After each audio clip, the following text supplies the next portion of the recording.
ಎಲ್ಲರಿಗೂ ನಮಸ್ಕಾರ. ರಾಮನವಮಿ ಇತಿಹಾಸ ಮತ್ತು ಮಹತ್ವದ ಬಗ್ಗೆ ಈ ವಿಡಿಯೋದಲ್ಲಿ ತಿಳಿದುಕೊಳ್ಳೋಣ. ಅದಕ್ಕಿಂತ ಮುಂಚೆ ಇನ್ನೂ ಯಾರು ನಮ್ಮ ಚಾನಲನ್ನು ಸಬ್ಸ್ಕ್ರೈಬ್ ಮಾಡಿಲ್ಲ, ಪ್ಲೀಸ್ ಸಬ್ಸ್ಕ್ರೈಬ್ ಮಾಡಿ. ರಾಮನವಮಿ ಹಬ್ಬ ದೇಶದಲ್ಲಿ ಬಹಳ ಪ್ರಸಿದ್ಧವಾಗಿದ್ದು, ಭಗವಾನ್ ರಾಮನ ಜನ್ಮದಿನದ ನೆನಪಿನಲ್ಲಿ ಭಕ್ತರು ಆಚರಿಸುತ್ತಾರೆ. ಹಿಂದೂ ಕ್ಯಾಲೆಂಡರ್ ಪ್ರಕಾರ ಚೈತ್ರ ಮಾಸದ ಶುಕ್ಲ ಪಕ್ಷದ 9ನೇ ದಿನವನ್ನು ರಾಮನವಮಿ ಎನ್ನಾಗಿ ಆಚರಿಸಲಾಗುತ್ತದೆ. ಅಂದರೆ ಚೈತ್ರ ನವರಾತ್ರಿಯ 9ನೆಯ ದಿನ ರಾಮನವಮಿಯನ್ನ ಆಚರಿಸಲ್ಪಡುತ್ತದೆ. ಪಾಶ್ಚಾತ್ಯ ಕ್ಯಾಲೆಂಡರ್ ಪ್ರಕಾರ ಇದು ಸಾಮಾನ್ಯವಾಗಿ ಮಾರ್ಚ್ ಅಥವಾ ಏಪ್ರಿಲ್ ತಿಂಗಳಲ್ಲಿ ಬರುತ್ತದೆ. ಈ ವರ್ಷ ಚೈತ್ರ ನವರಾತ್ರಿ ಆರಂಭವಾಗಿದೆ. ದುರ್ಗೆಯ ಶಕ್ತಿ ದೇವತೆಯ ಆರಾಧನೆ ದೇಶದ ಹಲವೆಡೆ ನಡೆಯುತ್ತದೆ. ರಾಮನವಮಿಯ ಇತಿಹಾಸ. ಭಗವಾನ್ ರಾಮ ಅಯೋಧ್ಯೆಯಲ್ಲಿ ಜನಿಸಿದ ದಿನವೇ ರಾಮನವಮಿ. ಇದರ ನೆನಪಿಗಾಗಿ ಭಕ್ತರು ಪ್ರತಿ ವರ್ಷ ರಾಮನವಮಿ ಆಚರಣೆ ಆರಂಭಿಸಿದರು. ಕೆಲವು ಇತಿಹಾಸಕಾರರು ರಾಮನು ಭಗವಾನ್ ವಿಷ್ಣುವಿನ ಅವತಾರ ಎಂದು ನಂಬುತ್ತಾರೆ. ಅವರನ್ನ ರಕ್ಷಣೆಯ ದೇವರು ಎಂದು ಕರೆಯಲಾಗುತ್ತದೆ.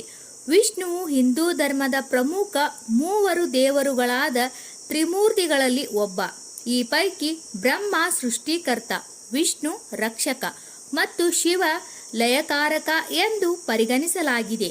ಈ ಹಬ್ಬವನ್ನು ಯುಗ ಯುಗಾಂತರಗಳಿಂದ ಆಚರಿಸಲಾಗಿದ್ದರೂ ಯಾವಾಗ ಆರಂಭಿಸಲಾಗಿತು ಎಂಬ ನಿಖರವಾದ ವರ್ಷವನ್ನು ಲೆಕ್ಕ ಹಾಕಲು ಯಾವುದೇ ಬಲವಾದ ಪುರಾವೆಗಳಿಲ್ಲ.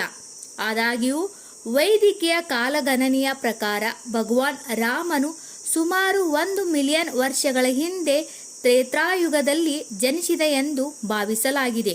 ಪ್ರತಿ ವರ್ಷ ಗ್ರಹಗಳು ಮತ್ತು ನಕ್ಷತ್ರಗಳ ಚಲನೆಗೆ ಅನುಗುಣವಾಗಿ ರಾಮನವಮಿಯ ದಿನಾಂಕ ಮತ್ತು ಸಮಯ ಬದಲಾಗುತ್ತದೆ. ಈ ವರ್ಷ ಪವಿತ್ರವಾದ ರಾಮನವಮಿಯ ಹಬ್ಬವನ್ನು ಏಪ್ರಿಲ್ ತಿಂಗಳಲ್ಲಿ ಆಚರಿಸಲಾಗುತ್ತದೆ.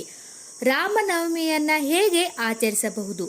ರಾಮನವಮಿಯ ಶುಭ ಸಂದರ್ಭದಲ್ಲಿ ಭಕ್ತರು ಸಾಮಾನ್ಯವಾಗಿ ಭಗವಾನ್ ರಾಮನ ಜೀವನ ಮತ್ತು ಜೀವಿತಾವಧಿಯಲ್ಲಿ ಮಾಡಿದ ಸಾಧನೆಗಳ ಕಥೆಯನ್ನು ಪಠಿಸುತ್ತಾರೆ ಮತ್ತು ದೇವಾಲಯಗಳಲ್ಲಿ ಮನೆಗಳಲ್ಲಿ ಪ್ರಾರ್ಥನೆ ಪೂಜೆ ಸಲ್ಲಿಸುತ್ತಾರೆ.